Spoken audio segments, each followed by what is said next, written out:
अपने जीवन में एक लक्ष्य निर्धारित करो और अपने पूरे शरीर को उस एक लक्ष्य से भर दो। और हर दूसरे विचार को अपनी जिंदगी से निकाल दो, यही सफलता की कुंजी है।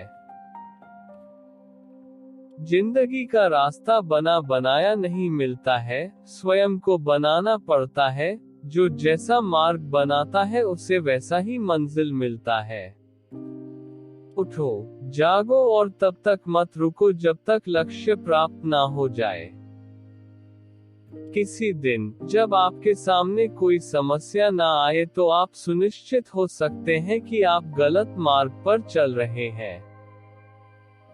ब्रह्मांड की सारी शक्तियां पहले से हमारी है, वह हम ही हैं जो अपनी आंखों पर हाथ रख लेते हैं और फिर रोते हैं कि कितना अंधकार है।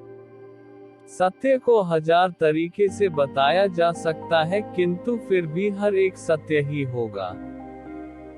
हम भले ही पुराने सड़े घाव को स्वर्ण से ढक कर रखने की चेष्टा करें, एक दिन ऐसा आएगा जब वह स्वर्ण वस्त्र खिसक जाएगा और वह घाव अत्यंत विभत्स घाव रूप में हमारे आंखों के सामने प्रकट हो जाएगा।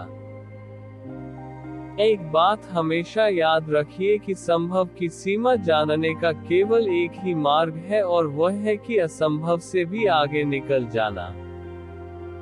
दुनिया मजाक करे या तिरस्कार, उसकी परवाह किए बिना मनुष्य को अपना कर्तव्य करते रहना चाहिए। जिस तरह से विभिन्न स्रोतों से उत्पन्न धाराएं अंत में अपना जल समुद्र में मिला देती हैं, उसी प्रकार मनुष्य द्वारा चुना हर मार्ग, चाहे अच्छा हो या बुरा, भगवान तक जाता है। उठो मेरे शेरों और इस भ्रम को मिटा दो कि तुम निर्बल हो, बल्कि तुम एक अमर आत्मा हो, स्वच्छंद जीव हो, धन्य हो, सनातन हो।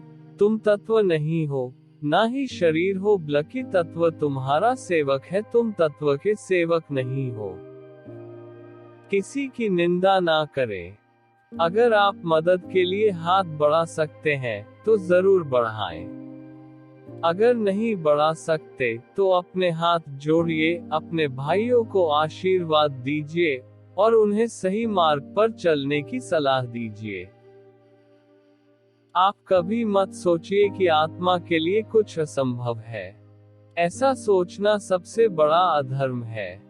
अगर कोई पाप है तो वो ये कहना है कि तुम निर्बल हो या अन्य निर्बल हैं। अगर धन दूसरों की भलाई करने में मदद करे तो इसका कुछ मूल्य है, अन्यथा ये सिर्फ राख का एक ढेर है और इससे जितनी जल्दी छुटकारा मिल जाए उतना बेहतर है। खड़े हो जाओ, हिम्मतवान बनो, ताकतवर बन जाओ, सब जवाबदारियां अपने सिर पर ओढ़ लो और समझो कि अपने नसीब के रचयिता तुम खुद हो। जिंदगी बहुत छोटी है, दुनिया में किसी भी चीज का घमंड स्थायी नहीं है, पर जीवन केवल वही जी रहा है जो दूसरों के लिए जी रहा है, बाकी सभी तो जीवित से अधिक मृत है। जिस शिक्षा से हम अपना जीवन निर्माण कर सके, मनुष्य बन सके, चरित्र गठन कर सके और विचारों का सामंजस्य कर सके, वही वास्तव में शिक्षा कहलाने योग्य है।